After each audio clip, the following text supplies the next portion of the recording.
Bueno, ahora vamos a ver lo que son fenómenos vasculares, como ser la tromboangitis obliterante. Recién estuvimos charlando de lo que era la enfermedad arterial periférica. Bueno, esto es muy semejante, porque acá se produce lo mismo, un fenómeno de isquemia, que es producido por una trombosis, que es inflamatoria de arterias pequeñas y medianas. Puede afectar algunas venas superficiales, pero no es lo que da principal sintomatología. Va a afectar a los miembros, sobre todo a nivel de las extremidades, y un dato importante es el tabaquismo, que es el principal factor de riesgo, ¿sí?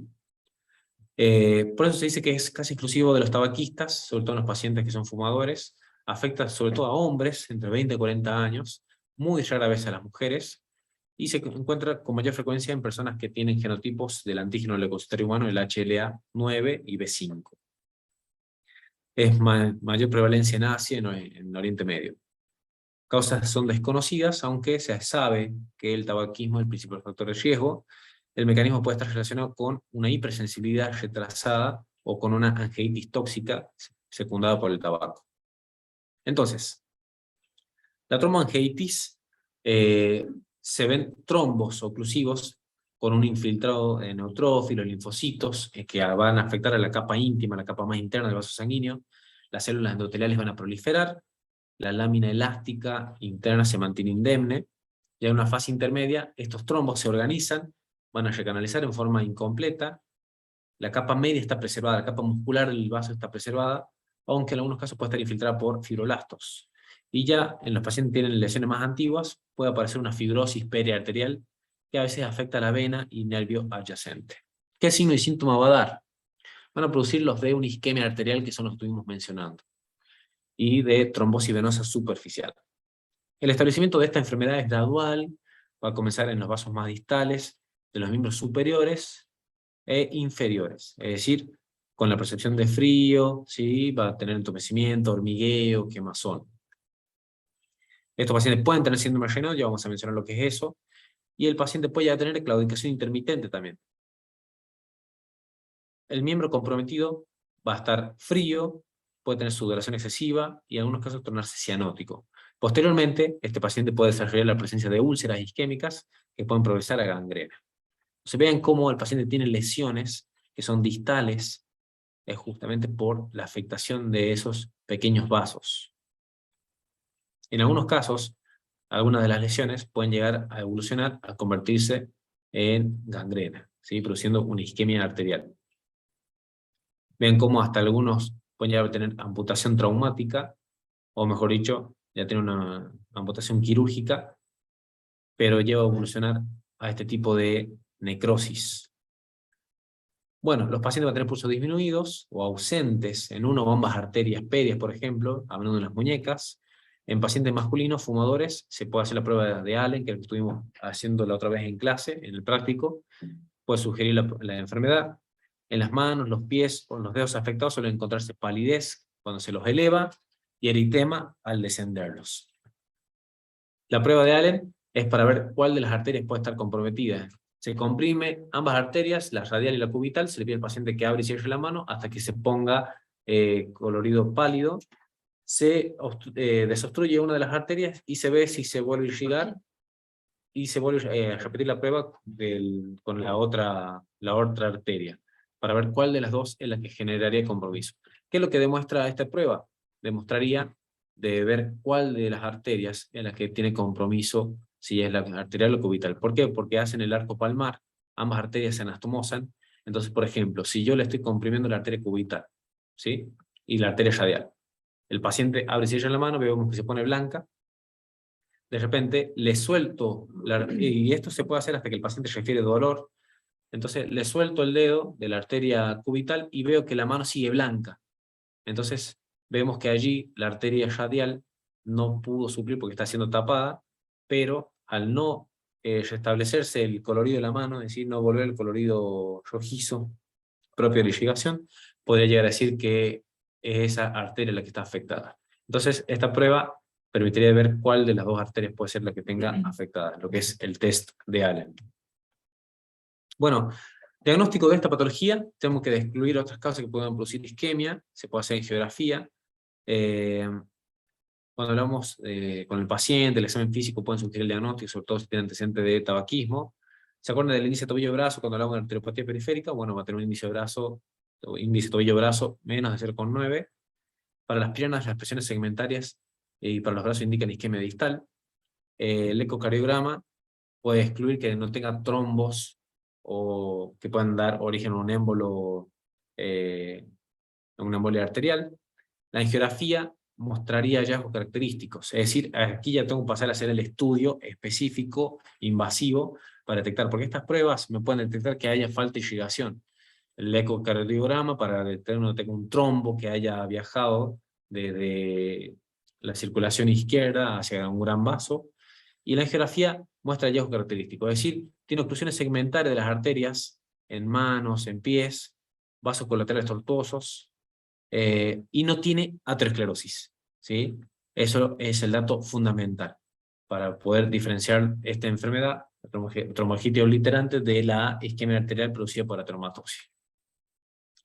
Básico, el paciente deja de fumar, puede llegar a revertir mucho los síntomas, no creo que revierta las lesiones, pero sí puede llegar a revertir muchos de los síntomas. En algunas ocasiones, farmacoterapia, tratamiento principalmente requiere dejar de fumar.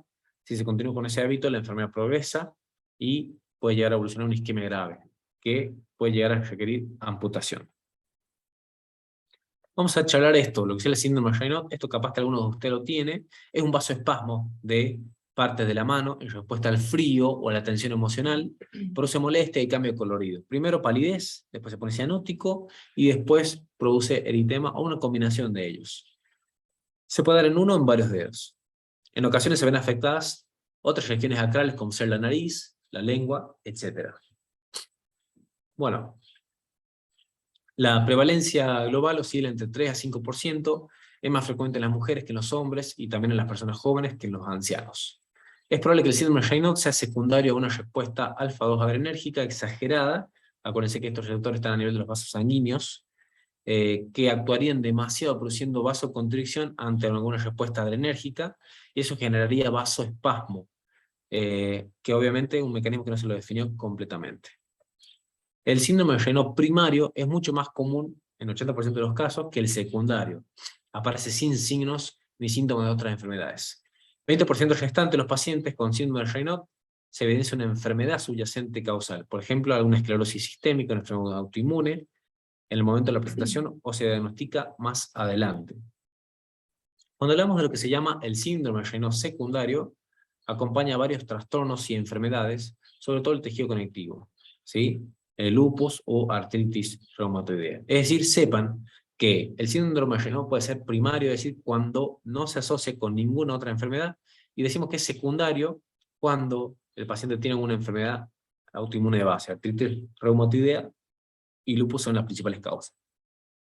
Esto es el fenómeno, como se puede llegar a observar, como primero pueden estar pálidos, después están cianóticos, y después evolucionan a colorido rojizo, que ya retoma el color, digamos, del eritema.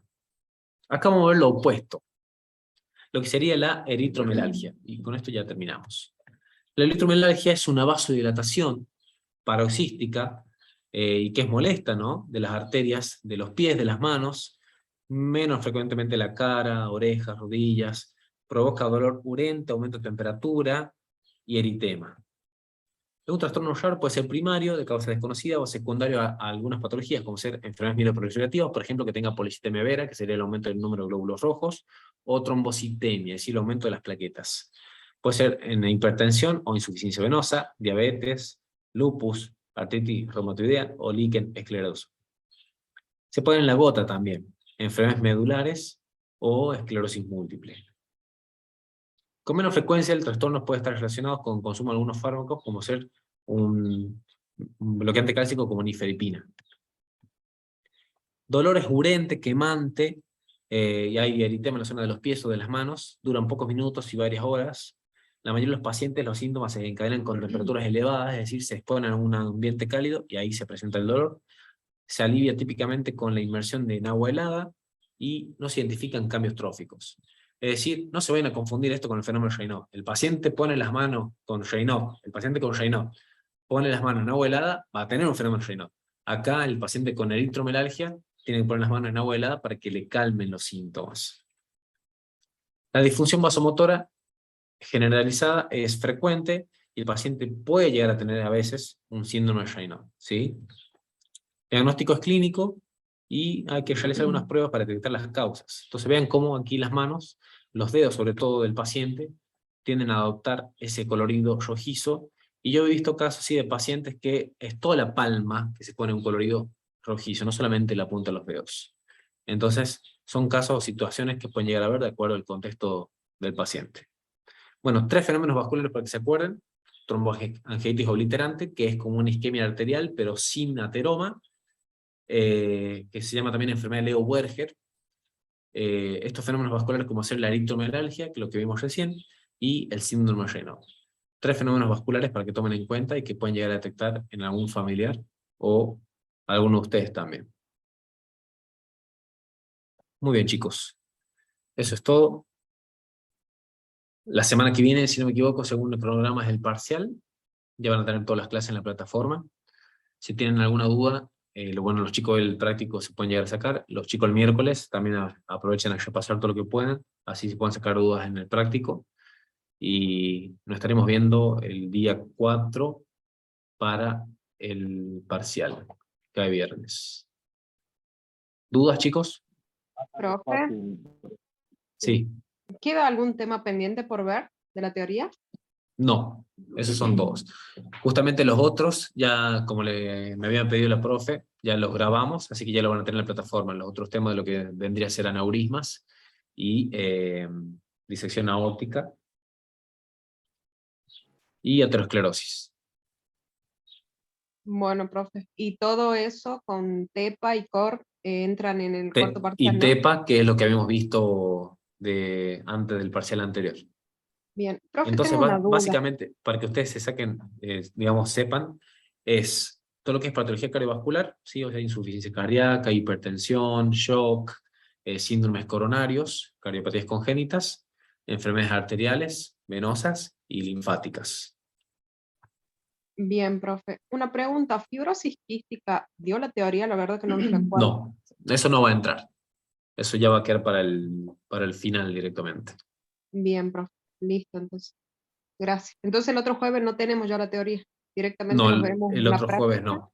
Directamente nos veríamos para en la práctica y en el el parcial. 4 al 11. Exactamente. Vamos a tener práctico con ustedes, que sería el miércoles siguiente, miércoles 2, y con los chicos vemos cómo llegan con los tiempos y tenemos el práctico, pero directamente el grupo el miércoles sí o sí, y el jueves ya le vamos a ir avisando si que tenemos o no. De acuerdo a cómo estén ustedes hoy, ahí vemos.